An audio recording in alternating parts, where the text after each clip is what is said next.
Good evening, guys. How are you guys doing today?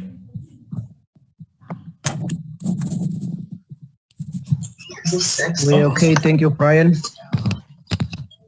Good. So yeah, without wasting any time, I really like to get into the business of today. So what I want to do is start off with questions for those of you guys who have questions, and we'll take it from there. So if you have a question, and after that, you get to ask me a question. So like on to you right now, no? So I just quickly muted everyone right now, so you can go ahead and unmute yourself so that you can ask a question.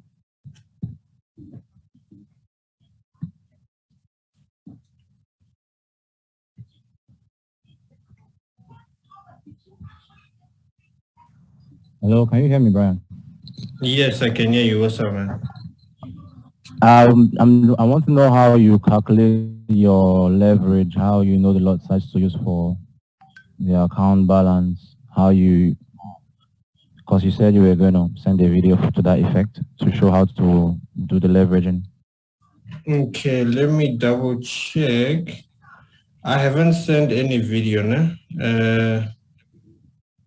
Let me double check. What you said was you're going to show how Didn't I send a video of position size? I remember sending a video of how to calculate a position size. I don't have the. I think that was for gold, not like currency. I don't know. So there's this app that I have here. I'll have to send it again. The FX calculators where, because I cannot really show it here. I can only like illustrate with the video on my phone. So that one, but in terms of that, that won't be any problem. So immediately after the live, I'll be able to do it for you now. Like, are you going to make like a new video and send over? Because I don't understand. I'll send over the other one. You said you didn't receive it, right? The first one that I've sent. Yeah, I don't understand it because I think it was gold. That's why. Okay, I will send for a different way so that you can understand. But after you receive it, if you don't understand it, you definitely have to ask me a question with regards to what I've sent, so that you make sure that you understand what is happening. Okay. All right, yes. Let's go to the next one. Good evening, sir. Yeah, what's up, my king? My king, I love the work that you put on YouTube recently. On YouTube? I'm not on YouTube, my king, eh? I haven't opened any YouTube channel. Maybe people document that meeting with Chima. Oh, yeah, the interview. Okay. Yeah, great stuff. No problem, Mike. What's your question? So recently, what I was doing on NAS 100, I was opening one lot sizes, like one standard lot. But I noticed that when I open a 0.11, I could open more lot sizes, and then I was able to open 40 positions as opposed to 2 positions with a one standard lot. So I wanted to know, is there an advantage to opening 0.11 40 times as opposed to one standard 2 times? So that's just a thing of, at the end of the day, you post this, you open the same thing. So what will be the difference is that when the market fluctuates, you won't enter the same thing at the same price with all 40 trades. It's impossible to enter it unless if the market will be stuck in one position. That's one thing. And it is very advantageous in a point where all your things cannot be wiped. So meaning, even if, let's say, for example, if you go into profit and take profit for a couple of trades, and after that the market goes against you or return to the entry position, you won't be, or whether these news events, they wipe out your trade. If they can wipe out your trade one by one with certain, with the entries that you have placed, it will take them time, or there's some that can be left, whether there's high volatility or anything of that sort. So it is there, but like the advantage is not that highly. It's just a matter of working with what's convenient to you. Because imagine you cannot be adding trades 400, 40. Imagine making each and every time you make a re-entry, you're adding 40 trades. That's something else. You're going to close your trades until you'll be pressing same buttons over and over again. So better if those 40 trades are divided into about 10 re-entries, then you know that if you close 40 trades, they will close all the trades that you made. Now, if you have to press 40 trades, 80 trades, 120 trades, you cannot close 180 trades with just this three re-entries. That's just too much, making. That's too much. So you just have to keep it convenient in a way that you're also leveraging, but it's at the same time convenient.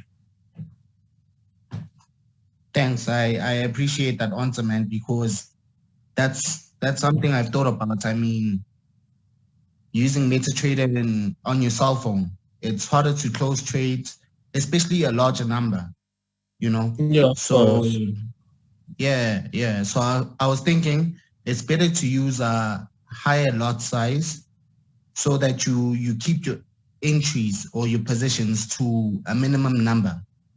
As you use you can always use two. Maybe you can only calculate the lot size and divide it into two. You know you're going to use 2 trades per re-entry. That's fine. Understandable. All right, cheers, man. Let's move to the next one. Thanks, my king. All right, cheers, man.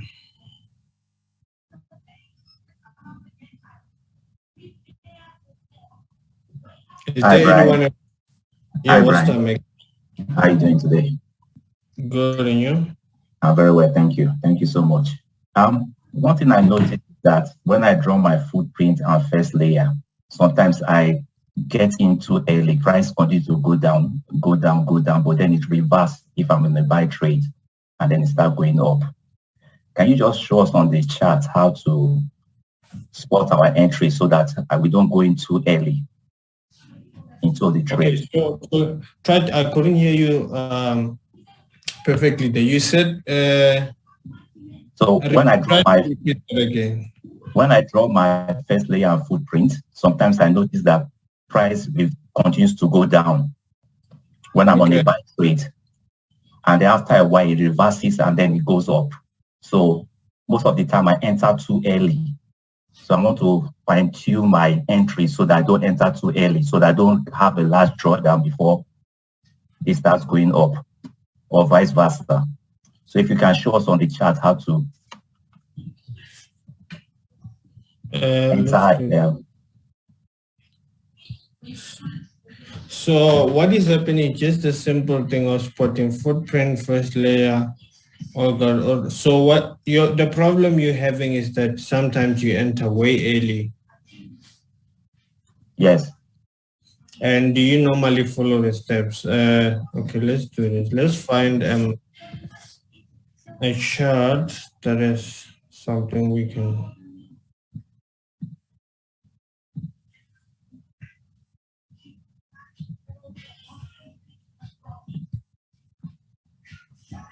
We can analyze good. Okay. check out gold then.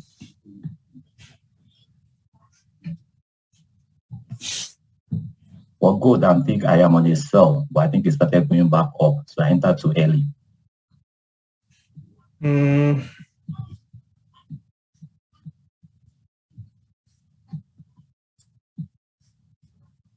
Okay, so what you're saying is that you want me to show you how you can be able to enter way much earlier into the market, or is that what you're asking? How to enter properly into the market. Okay, first of all, let me just simply break down everything.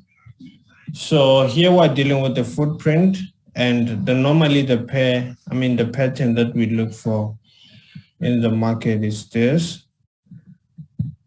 So now, knowing that we want this pattern,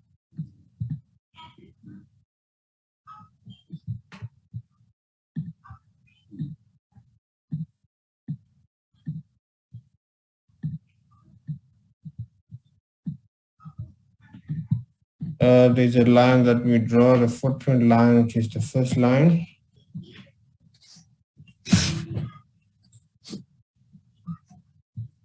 And after that, we have the first layer line.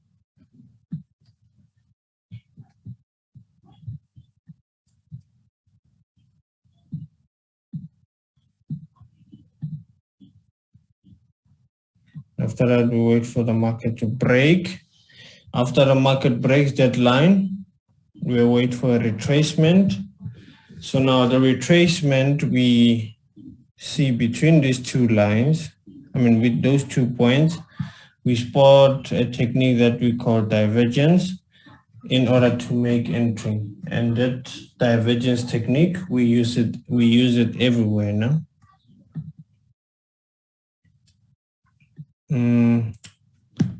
And the same thing is here. Footprint first layer, right? After that,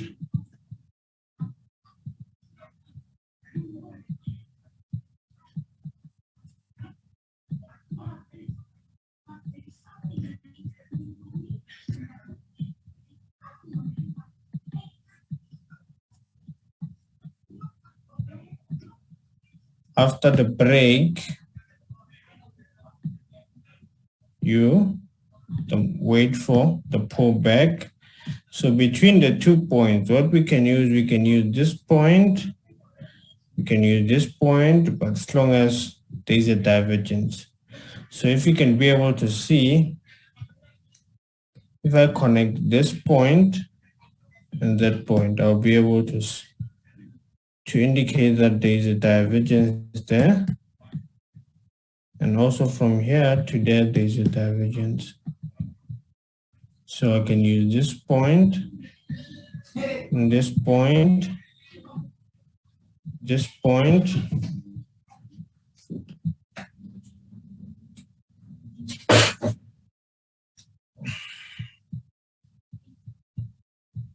and that point.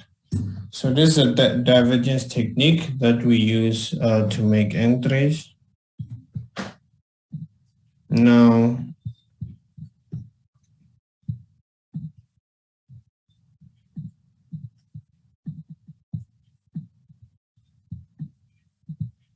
final thing is obviously checking the crossing over there. After the crossing over happened,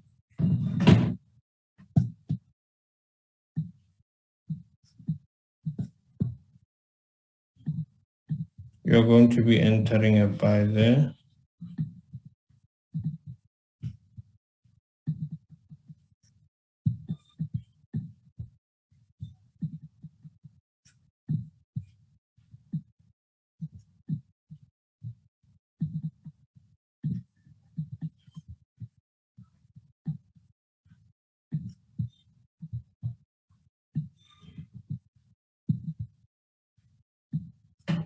So how do you, this is how you go about it.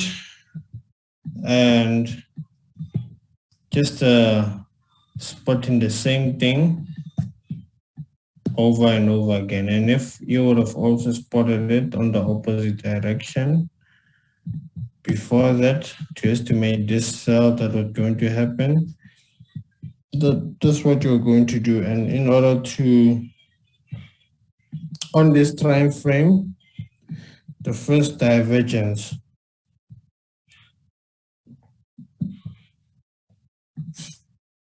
would be here.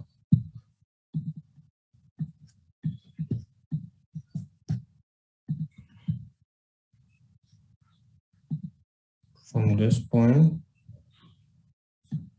to that point. From this point to that point.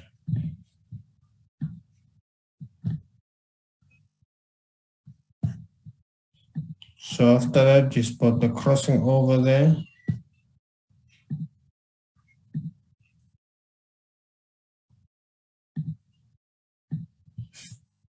And you can see what has been happening.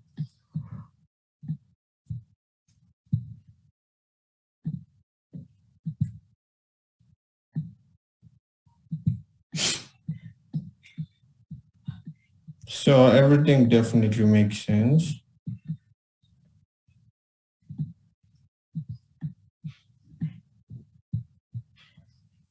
So I hope this answers the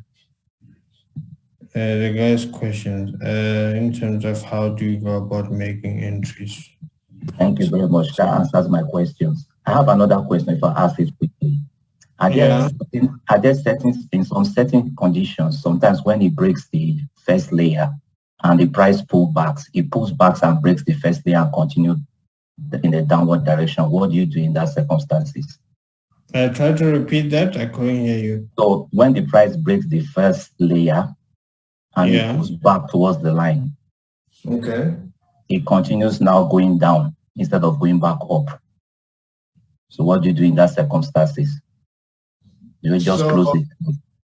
So first of all, you'll be having, when you enter a trade, you have where you put your stop loss and we have where. So if the market decides to come back down like this, you know that when it comes here, it will be a failed trade.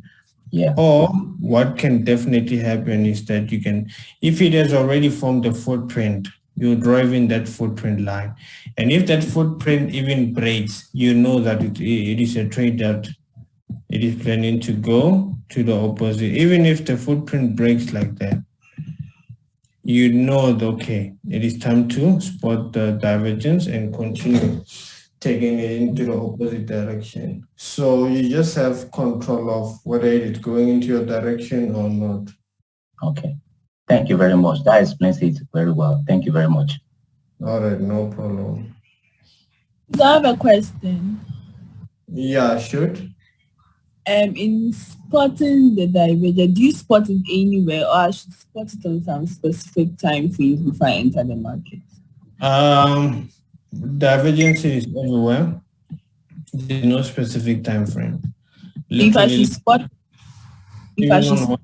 let's say on the 5 minutes time frame, I enter the market, right? Yeah, like divergence is every movement has its own divergence.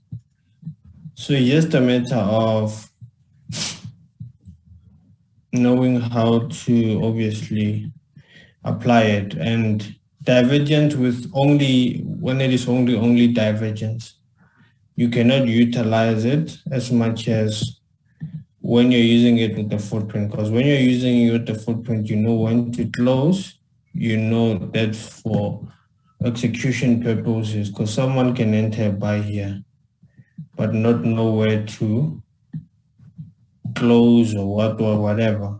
So when you apply it with the strategy, when you apply the strategy in terms of footprint, first layer, waiting for the market to break the first layer, and that way you're handling it in a very much productive way.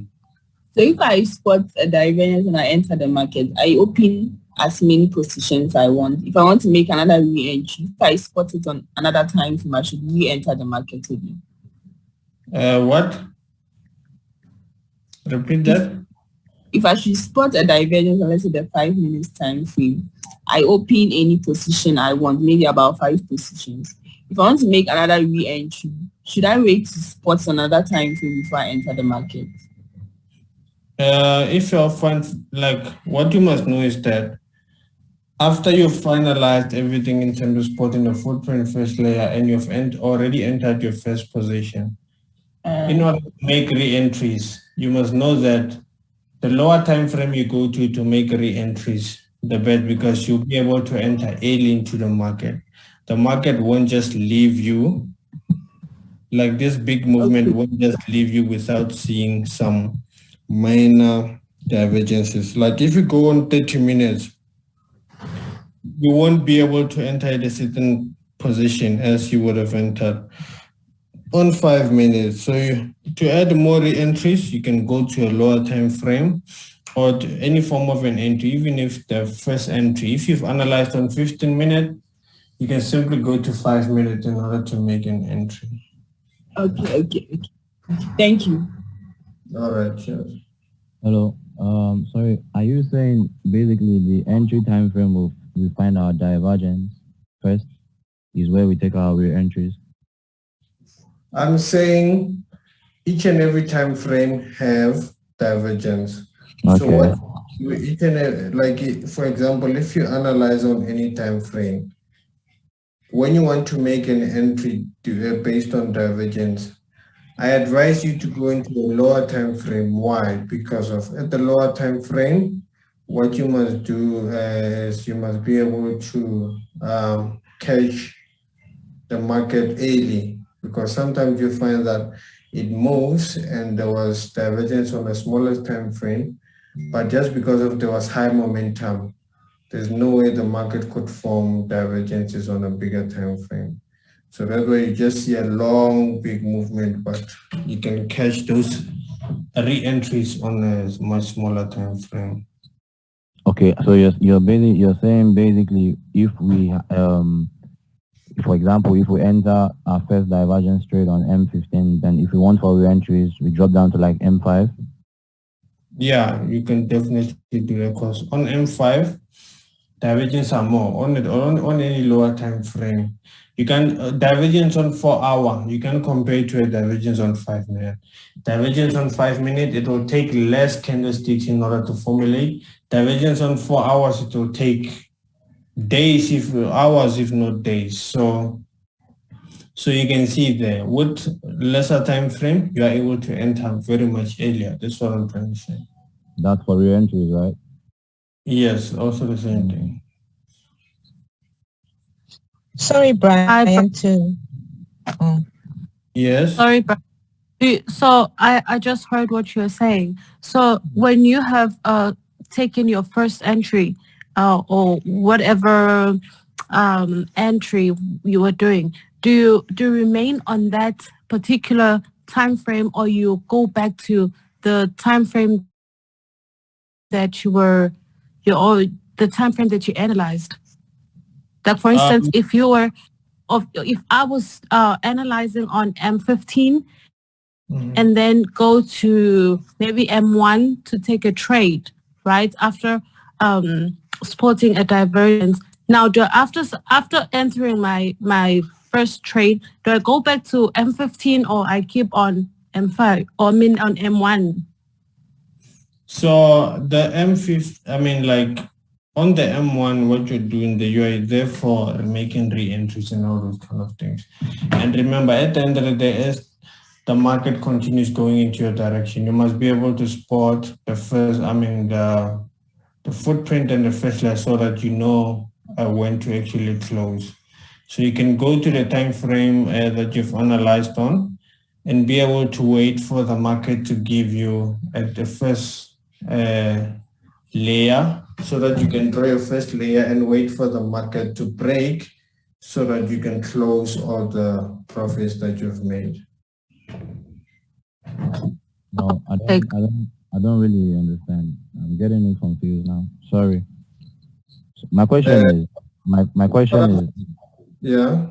my question is, are you saying for example, if we take our first trade on M15 after spotting, after doing the analysis, drawing the trend lines, if we take the first trade on M15, if we want to re-enter, do we go down to M5 to look for re-entries, or we remain on M15 to take the re-entries, since that's the...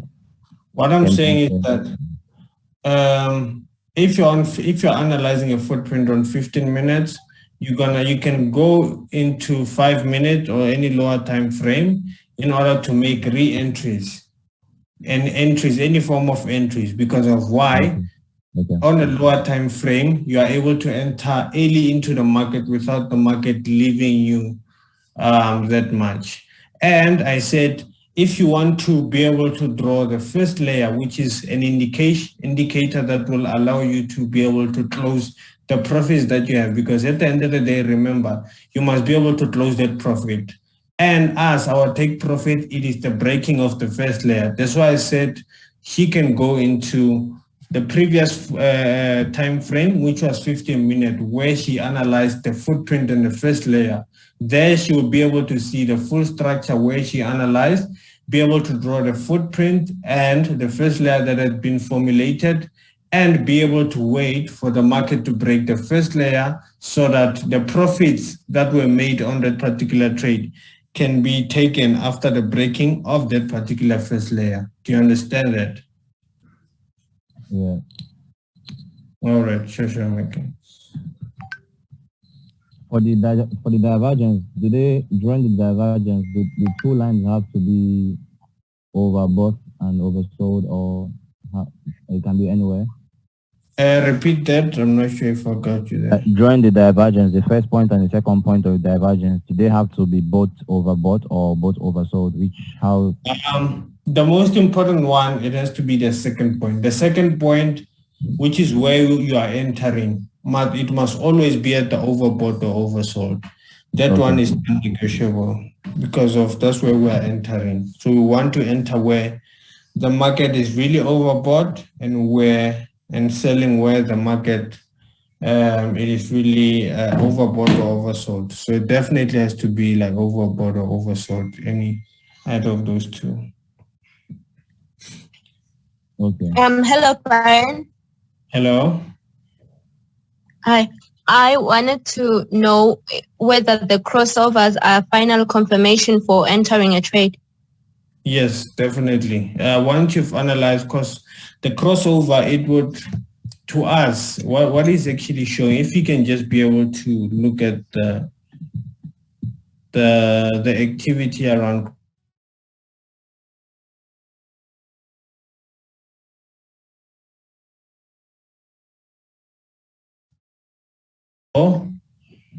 we want to enter, that should be the last thing, because of it is the one that shows the overall of what is actually happening. Because if we're including the candlestick patterns and what they were going to tell us the turning of the movement based on what one candlestick is saying. But here we're dealing with a bunch of candlesticks. So the main thing, the best possible thing we can do in order to accommodate the overall candlesticks is focus on the stochastic. And the stochastic represents all these candlesticks, because the stochastic shows the overall movement of all those stochastics. So simple as that. So definitely that's what we lastly confirm with. Thank you. All right, sure. Hi, Brian. Hello? Hi, can you please go to Euro USD? I just want to ask you something. On which time frame? H1.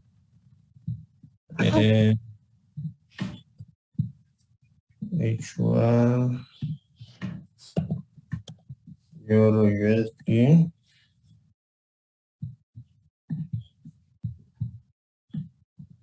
This is the trade that we own. On this one, we still expect it to go down, because My question is, yeah. okay. So I think, on 15 minutes, there must be a divergence that touches the overbought, definitely.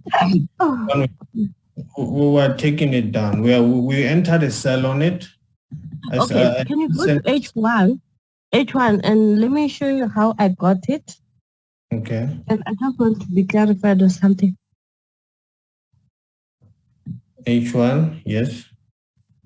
Oh, my goodness. Do you see where you draw your first your line? This one. Yeah, okay. I picked up before. Okay, go a bit up from the take it down. Yeah. That was how I got it. And somewhere there, I draw my footprint from there, from up here. Yeah, and then until go down here. So my this is the footprint. Correct. Which yeah. I bought under the circle. I did do a sale under the 0.2. So Meaning? now is that. So what I just want to be clarified is that do I still keep, because I'm working on H1, but I did my re-entries and all on the M5. I understand that one. I went to the lower time frame. So now I just understand that because I'm waiting for it to do where I can now draw the first layer. What is the second line? Yeah, first layer is correct. Yeah, the first layer line. Okay, which I think my question was also answered when you answered that this is the trade we're still holding. So my question was, should we still hold? Because I know it will go back so that we can have the first line. And from there, that when it can also determine to us what will happen. I'm not sure if you right now, I would say it is still very much early. Once you've drawn even the footprint like this, you just have to I got it. So right now, when we go to 15 minutes, we're seeing a very clear divergence. And it is also for when we go to 30 minutes, we're also seeing the crossing over. So, sorry, it is very much clear. This thing is still going down. So now it's just a matter of waiting for the first layer to formulate. Like once the first layer what I'm saying. is formulated, that's when you'll be able to know when to close. Okay, I was using the H1. So what you're saying is, should I keep waiting on the H1 to wait for the first layer to formulate, or should I go to the 15 minutes like you doing, or to the 5 minutes I was using to see the first layer if it's formulating, or should I keep staying on the H1 until it goes? I think you must stay on the H1. The reason why I'm saying that is because of if you go into the M5 or lower time frame, now you analyze this thing with the perspective of 1 hour. So meaning the structure is already big. The structure will be already big. The distance between the 2 points where you draw the footprint is already big. Now, if you go into 5 minutes, you will see something like that as very big. You understand? Like something like this is very big. And you will definitely regard that as a first layer. So you'll be mixing two perspectives. And like this one, it will not be as big as you think when you go into the original time frame because of. So you're saying for now I can keep on H1, but when I do the re-entries and then I use the M5. Yeah, most definitely M5, M15. But what I know is that this thing where we are still selling it. We are still selling it. You said you've entered here at the top, ne? Yeah, I entered, I think, on the second candle. All right. Then like how much? I entered, you see, after the blue one, when I entered there. Oh, okay. And how much did you secure, yeah? Personal. Okay, no problem. No problem. As long as you're making something though, at the end of the day. But yeah, so far this thing we're continuing to take, I also entered, I hope everyone also entered. So we're continuing to taking it down. So the first layer will formulate with time. You just have to be patient with it. Yeah, because actually I was working on it before even you send the signal. I was checking on it on H4, and on H4 it gave us the footprint before that. If you go to H4, you can see that we got the footprint long before that. Yeah, definitely. That's what I was looking at, but there was some consolidation that it gave us a H around here. And I think I set the stop loss, I think around here. Yeah, you see that up there and down, yeah, it did give us the footprint there. And so, yeah, even on 4 hour, definitely showing that it is going down. And when we look at the full structure, even the footprint of this thing, even the footprint line of the previous